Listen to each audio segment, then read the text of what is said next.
الحمد لله وكفى وسلام على عباده الذين اصطفى أما بعد فأعوذ بالله من الشيطان الرجيم بسم الله الرحمن الرحيم يا أيها الذين آمنوا كتب عليكم الصيام كما كتب على الذين من قبلكم لعلكم تتقون صدق اللہ العظیم.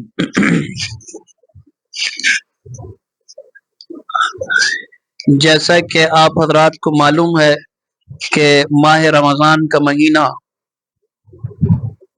آ چکا ہے، اور اس وقت ہم جس مہینے کے اندر موجود ہیں وہ مہینہ رمضان المبارک کا بابرکت مہینہ ہے. دعا ہے کہ اللہ تعالی ہمیں اس کے برکات نصیب فرمائے اور ہمیں اس مہینے کے اندر زیادہ سے زیادہ نیک اعمال کرنے کی توفیق عطا فرمائے. یہ مہینہ جو کہ رمضان المبارک کا مہینہ ہے، یہ بڑی فضیلتوں کا حامل ہے. سرکار دو عالم صلی اللہ علیہ وسلم جب رجب کا چاند دیکھتے تھے تو یہ دعا فرماتے تھے کہ اللہم بارک لنا فی رجب و شعبان وبلغنا رمضان. اللہم بارک لنا فی رجب و شعبان، اللہ ہمارے رجب اور شعبان میں برکتیں عطا فرما، ہم کو ہمارے لیے برکتیں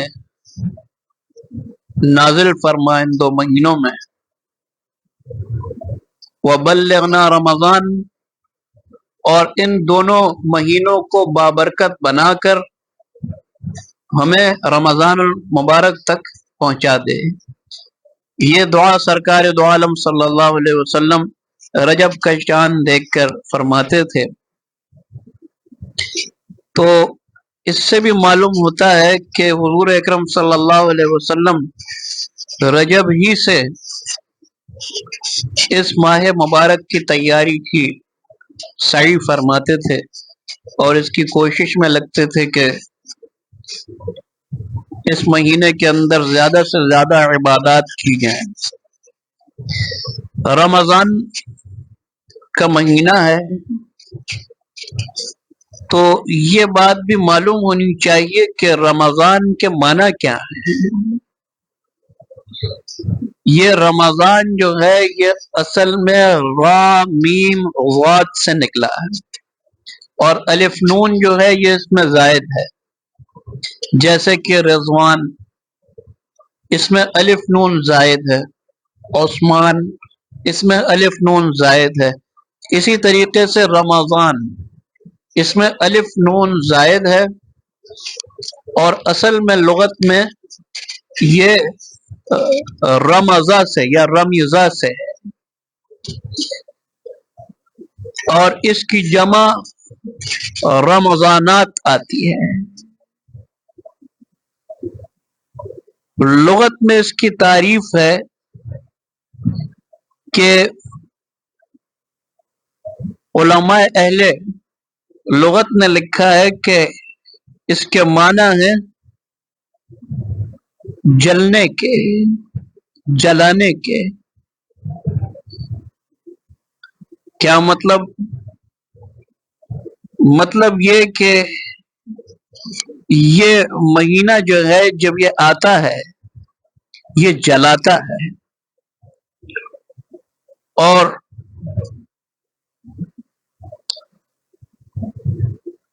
اس کے بہت سے صلے ہوتے ہیں. مثلا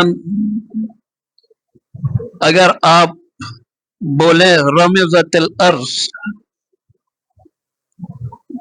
تو اس سے معنی یہ ہوگا کہ زمین سورج کی تپش سے جل گئی.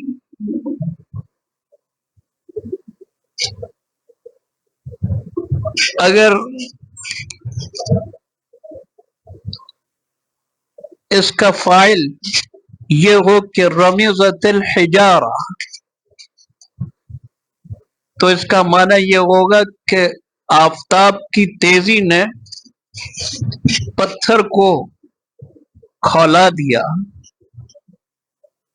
اس میں ایک گرمی اور حرارت پیدا کر دی۔ اسی طریقے سے اگر اس کا فاعل رمز الصائم ہو یا رمز المسلم ہو تو پھر اس کے معنی یہ ہوں گے کہ وہ شخص کہ جس نے رمضان مبارک میں روزے رکھے اور روزے کی وجہ سے اس کے جسم میں ایک حرارت پیدا ہو گئی اور اس حرارت نے اس کو تقوی اور ولایت کے اعلیٰ درجے پر پہنچا دیا اور اس کے سارے گناہ جلا دیے گئے جو اس کے جسم کے اندر تھے۔ یہ بھی بعض علماء نے لکھا ہے۔ تو معلوم یہ ہوا کہ رمضان کی خصوصیت ہے کہ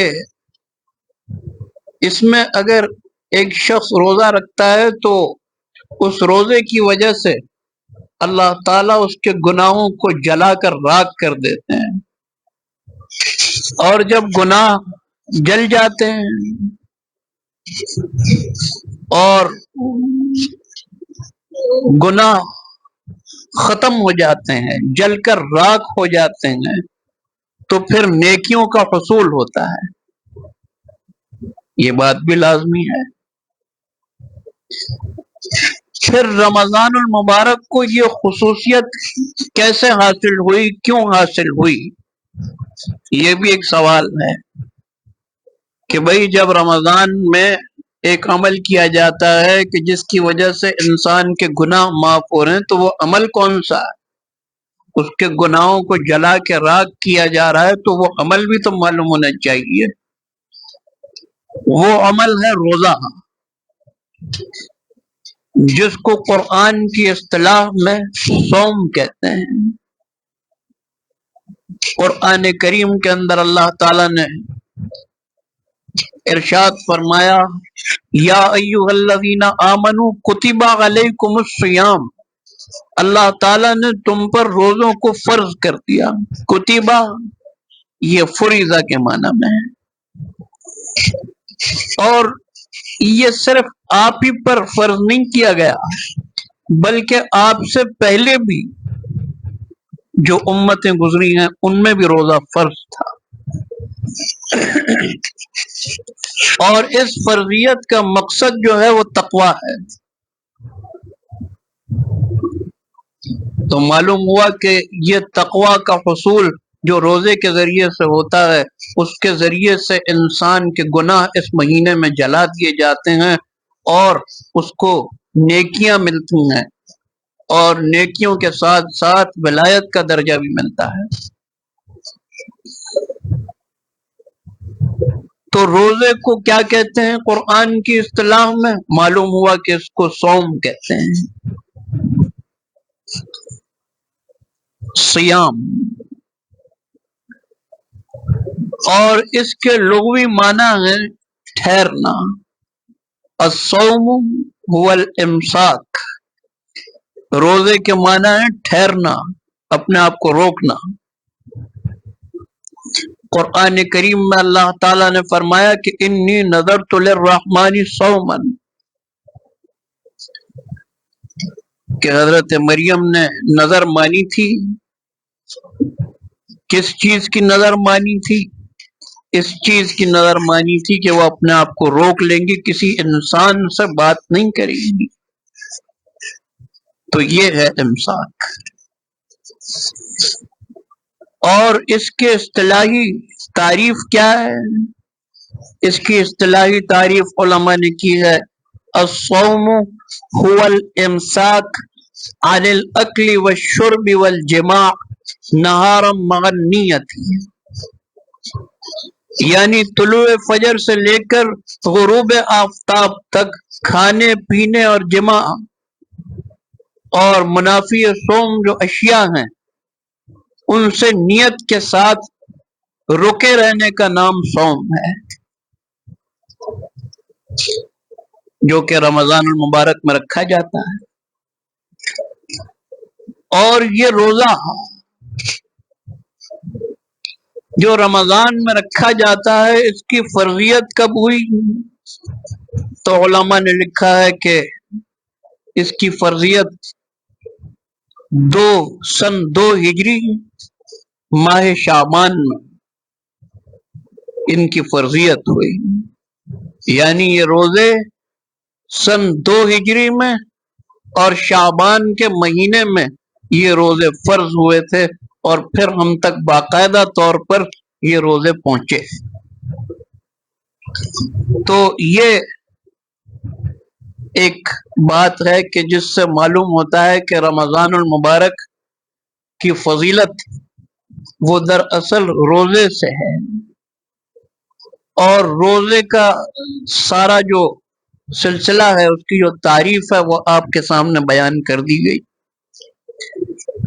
اب اس ماہ کے اندر ہوتا کیا ہے؟ سرکار دو عالم صلی اللہ علیہ وسلم نے بیان فرمایا، حدیث میں آتا ہے کہ اذا دخل رمضان، جب ماہ رمضان شروع ہوتا ہے، ماہ رمضان داخل ہوتا ہے، فتحت ابواب السماء،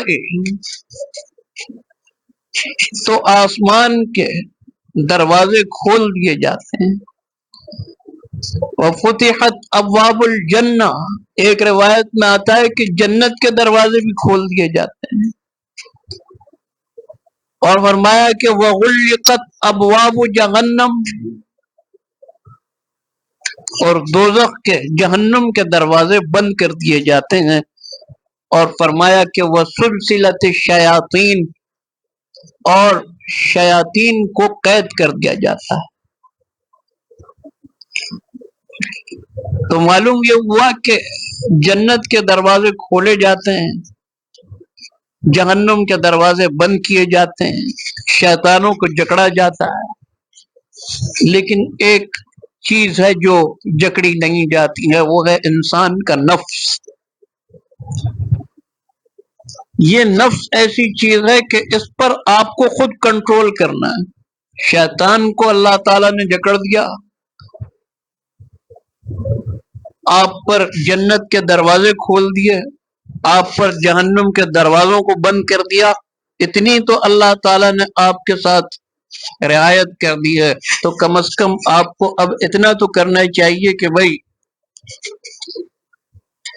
اس کی کچھ صحیح یہ کریں کہ آپ اپنے آپ کو گناہوں سے بچانے کی خود بھی کوشش کریں، کہ نفسانی خواہشات سے پرہیز کریں۔ پھر یہ مہینہ جہاں فضیلتوں کا حامل ہے، وہیں یہ چیز بھی یاد رکھنی چاہیے کہ اس مہینے کی ابتدا جو ہے وہ چاند دیکھ کر ہوتی ہے،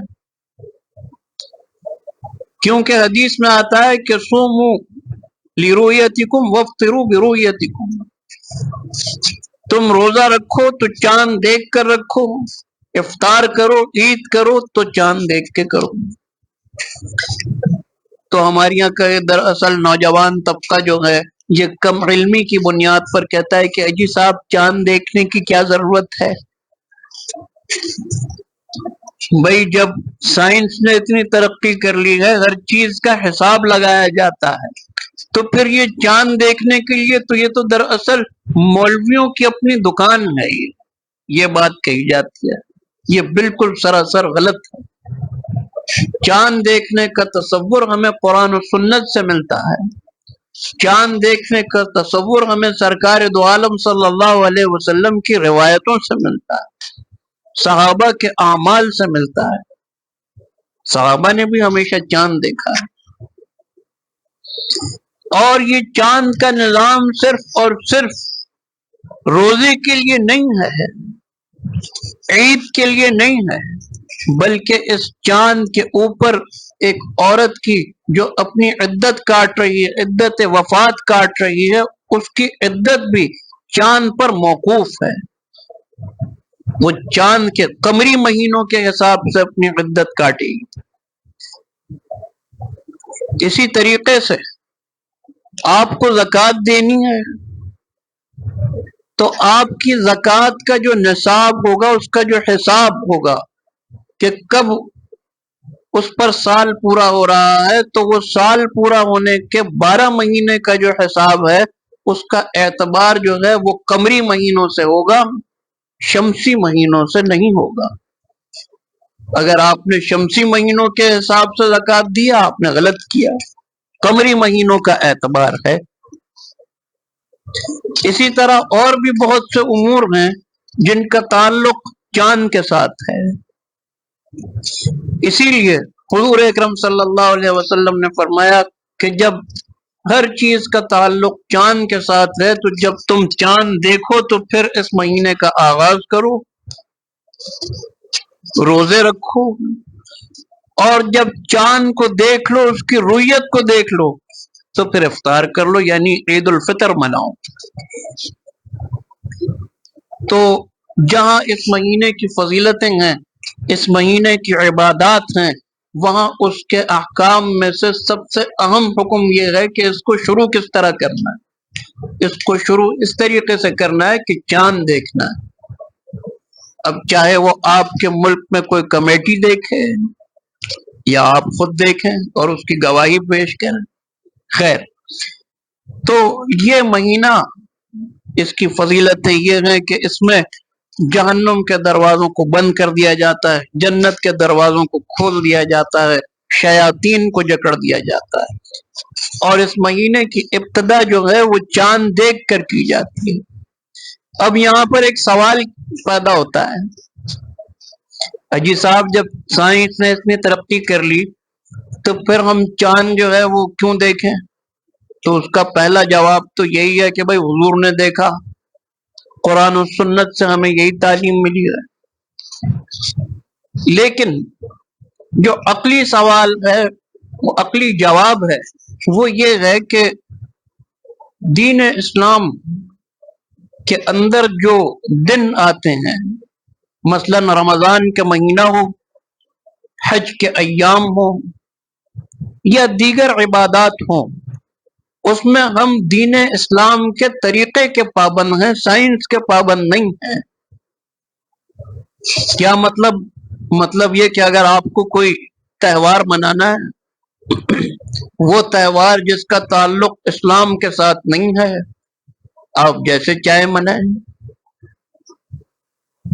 آپ جشن آزادی مناتے ہیں، جشن آزادی سرکاری طور پر جس طریقے سے منائی جاتی ہے اسی طریقے سے منائیے۔ اگر اس میں مولوی کچھ بولیں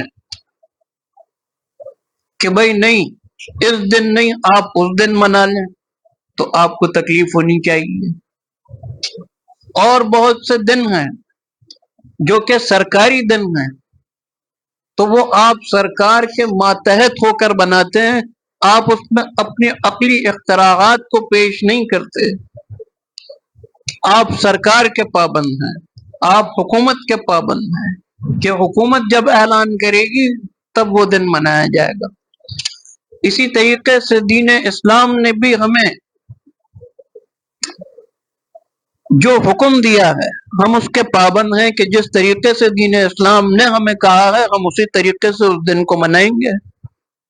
چاند دیکھنے کا حکم ہے تو ہم چاند دیکھ کر روزے رکھیں گے، عید منائیں گے۔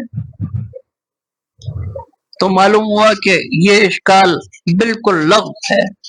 تو خیر، عرض کرنے کا منشا یہ تھا کہ اس مہینے کی ابتدا چاند سے کرنی ہے، اس مہینے کی اپنی فضیلتیں ہیں، اس مہینے میں جو فضیلتیں حاصل ہوتی ہیں اس کا ذریعہ اور وسیلہ وہ روزہ ہے، اس کی بھی تعریف آپ کے سامنے کر دی گئی۔ اور اس کی فضیلت یہ ہے کہ اس مہینے کے اندر اللہ تعالی اپنی مخلوق پر یہ رحم فرماتے ہیں کہ ان کے لیے جنت کے دروازے کھول دیتے ہیں اور جہنم کے دروازے بند کر دیتے ہیں، شیاطین کو جکڑ دیا جاتا ہے۔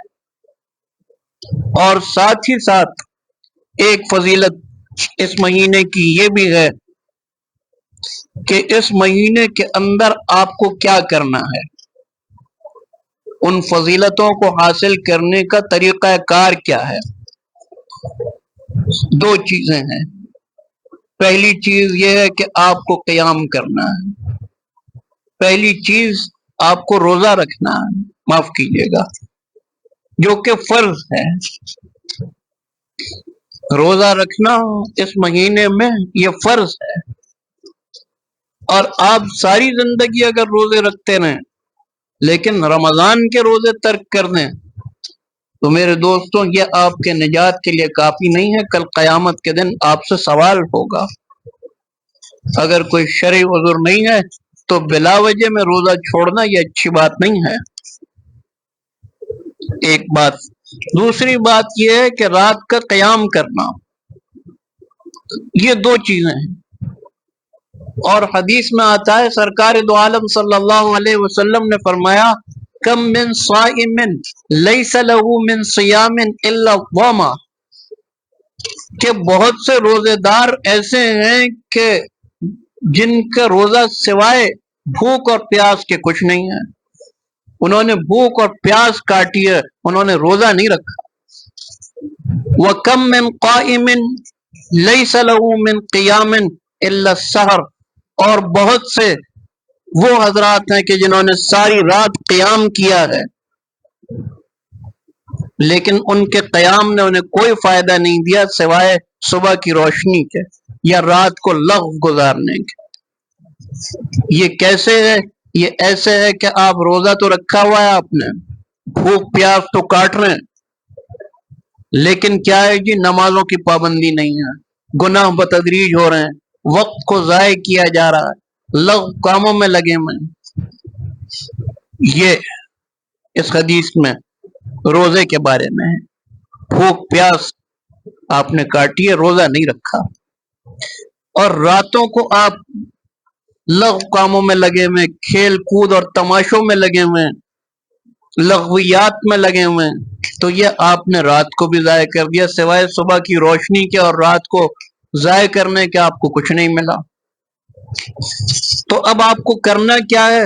حدیث میں آتا ہے سرکار دو عالم صلی اللہ علیہ وسلم نے فرمایا من صام رمضان ایمانا و احتسابا غفر له ما تقدم من ذنبی، حضور اکرم صلی اللہ علیہ وسلم نے فرمایا کہ جس شخص نے ایمان کے ساتھ یعنی شریعت اسلامیہ کو سچ جانتے ہوئے اور فرضیت رمضان کا اعتقاد رکھتے ہوئے ایمان و احتسابا اور طلب ثواب کی خاطر، یعنی کسی خوف یا ریا کے طور پر نہیں، خالص اللہ کی رضا کے خاطر روزہ رکھا، حدیث میں آتا ہے غفر له ما تقدم من ذنبہ، اللہ تعالیٰ اس شخص کے سارے گناہوں کو معاف کر دیتے ہیں۔ اور آگے فرمایا کہ وَمَنْ قَامَ رَمَضَانَ ایمانا و احتسابا، کہ جس شخص نے رمضان کی راتوں کا قیام کیا،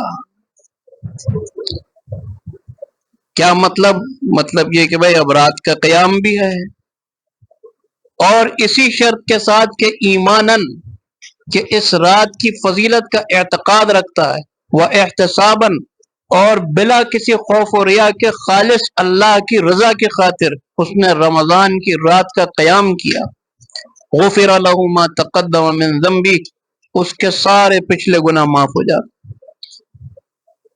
اور آگے فرمایا کہ وَمَنْ قَامَ لَيْلَةَ الْقَدْرِ ایمانا وَاحْتِسَابًا غُفِرَ لَهُ مَا تَقَدَّمَ مِنْ ذَنْبِهِ، اور جس نے لیلۃ القدر یعنی آخری عشرے کی طاق راتیں جن میں 21، 23، 25، 27 اور 29ویں شب شامل ہیں، کہ ان میں سے کوئی ایک رات لیلۃ القدر کی رات ہے، جس نے ان راتوں کے اندر قیام کیا ایمان کے ساتھ، اعتقاد کے ساتھ کہ ان راتوں کی فضیلت ہے، اور احتساباً یعنی بلا کسی خوف و ریا کے وہ خالص اللہ کی خاطر یہ عبادات کر رہا ہے تو غفر له ما تقدم من ذنبی، تو اس کے سارے پچھلے گناہ معاف ہو جاتے۔ یہ ہمیں اور آپ کو پورا چارٹ بنا کے دے دیا گیا کہ ہمیں اور آپ کو رمضان میں کرنا کیا ہے۔ روزہ ہر آدمی رکھتا ہے، فرض ہے، لیکن رمضان کا قیام کیا ہے؟ رمضان کا قیام بعض لوگ کم علمی یا بغض و عناد کی بنیاد پہ کہتے ہیں کہ جی اس سے مراد تہجد کی نماز ہے، قیام اللیل جس کو کہتے ہیں، اس سے مراد تراویح نہیں ہے۔ تو ہم ان کو یہ جواب دیتے ہیں کہ بھئی قیام اللیل جو ہے وہ تو عام ہے، وہ تو سال کے 365 دن اور 12 مہینے کی عبادت ہے، اور وہ کوئی فرض اور واجب نہیں ہے، سنت مؤکدہ نہیں ہے، وہ نفل ہے، تو وہ تو کرنی ہے بھئی، آپ کریں تو پورا سال کریں۔ لیکن رمضان کا جو قیام ہے، اس حدیث کے اندر جو فرمایا کہ ومن قام رمضان، کیا رمضان کا جس نے قیام کیا، تو اس نے دراصل اس قیام کو مخصوص کر دیا رمضان کے اندر۔ اب رمضان کے اندر جو قیام ہے وہ کیا ہے؟ وہ تراویح ہے۔ کیوں؟ کیونکہ یہاں پر قامہ کے بعد جو رمضان آیا ہے، اس نے قامہ کو خاص کر دیا ہے۔ خاص کی تعریف کیا ہے؟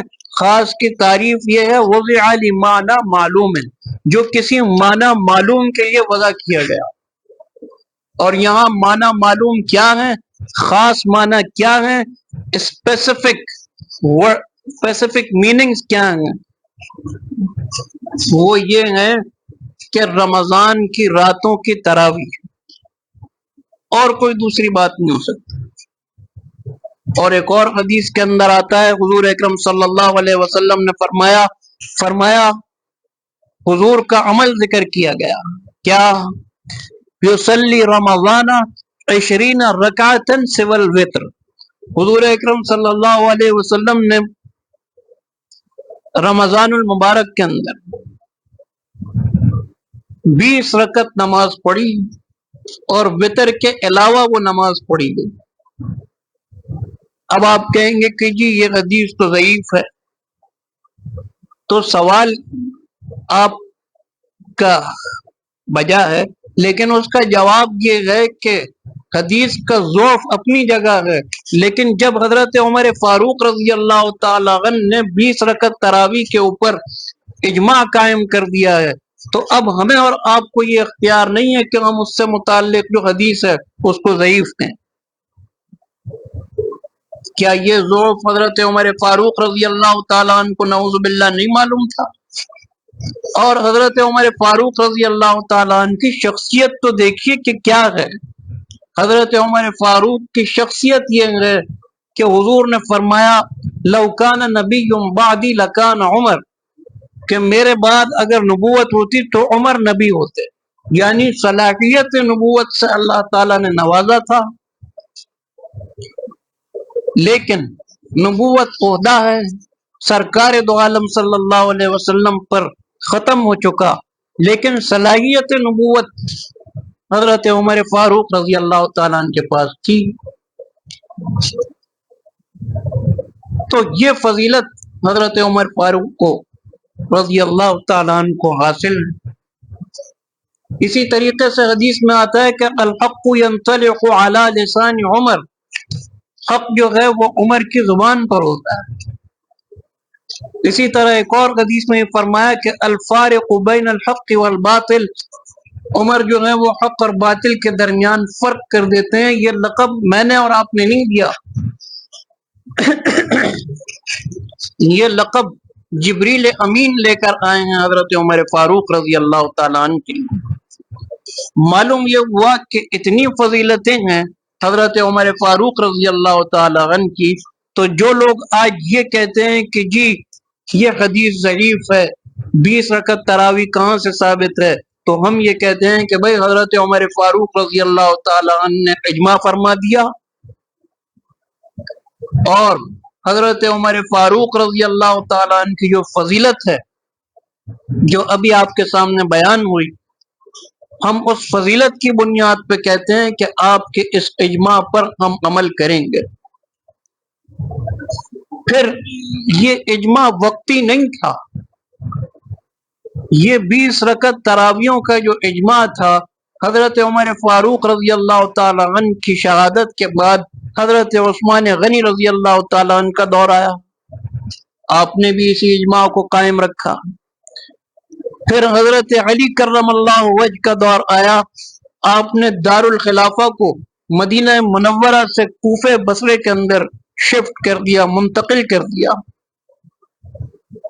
رمضان کا مہینہ آیا اور اسی رمضان المبارک کے مہینے کے اندر حضرت علی کرم اللہ وجہ ایک رات کو نکلے ہیں، دیکھا کہ خلق خدا مسجدوں کی طرف جا رہی ہے، تراویح کی تیاریاں ہو رہی ہیں، مسجدوں کو سجایا گیا ہے کوفے کی۔ حضرت علی نے جب یہ منظر دیکھا تو فرمایا نور اللہ قبر عمر کما نور مساجد اللہ بالقرآن، اللہ تعالیٰ عمر کی قبر کو نور سے منور کر دے جیسا کہ اس نے آج ہماری مساجد کو نور سے منور کر دیا۔ معلوم یہ ہوا کہ یہ عمل، یہ اجماع کوئی وقتی نہیں تھا، تمام حضرات نے اس اجماع کو قبول کیا۔ حضرت علی کی خلافت کے بعد بھی امت کا ایک بہت بڑا طبقہ اس اجماع سے واقف رہا ہے اور اس اجماع پر عمل ہوتا رہا ہے۔ تو معلوم یہ ہوا کہ چند لوگوں کا آج کے دور میں کہنا کہ جی یہ حدیث تو ضعیف ہے، یہ اجماع صحیح نہیں ہے، یوں نہیں ہے، یہ ان کی اپنی اختراعات ہیں، دین اسلام کے ساتھ اس کا کوئی تعلق نہیں ہے۔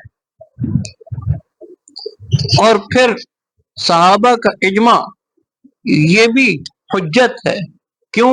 کیونکہ حضور اکرم صلی اللہ علیہ وسلم نے فرمایا کہ علیکم بسنتی و سنت الخلفاء الراشدین، میری سنت کو بھی لازم پکڑو اور خلفاء راشدین کی سنت کو بھی لازم پکڑو۔ اور آگے حدیث میں فرمایا کہ وعضوا علیہا بالنواجذ، ایسے مضبوطی سے پکڑو کہ جیسے جبڑے کے اندر کوئی چیز پکڑ لی جائے، یعنی اس چیز کو چھوڑنا نہیں۔ آج آپ مجھے بتائیے جب یہ ساری چیزیں موجود ہیں تو پھر کچھ لوگ یہ کہیں کہ جی 20 رکعت تراویح نہیں ہے، نعوذ باللہ اجماع صحیح نہیں ہے، حدیث ضعیف ہے، اور اس طرح کی فضول باتیں کرنا، یہ آپ کو گمراہ کرنے کی ایک سازش ہے۔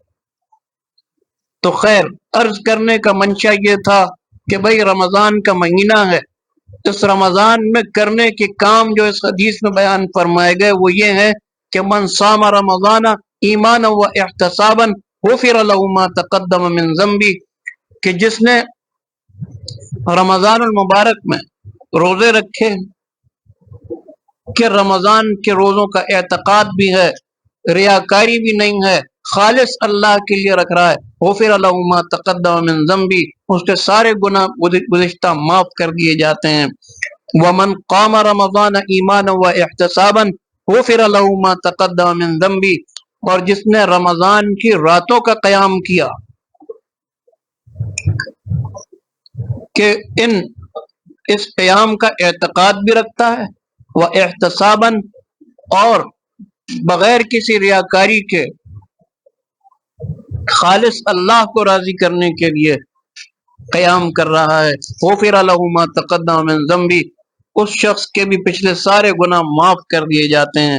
ومن قام لیلۃ القدر ایمانا و احتسابا غفر له ما تقدم من ذنبی، اور جس شخص نے لیلۃ القدر کا قیام کیا ایمانا و احتسابا، اسی قید کے ساتھ کہ اللہ پر یہ اس لیلۃ القدر کا اعتقاد بھی ہے اور اس کی فضیلت کا بھی قائل ہے اور خالص اللہ کے لیے لیلۃ القدر کا قیام کر رہا ہے، غفر له ما تقدم من ذنبی، تو اس شخص کے بھی گزشتہ سارے گناہ معاف کر دیے جاتے ہیں۔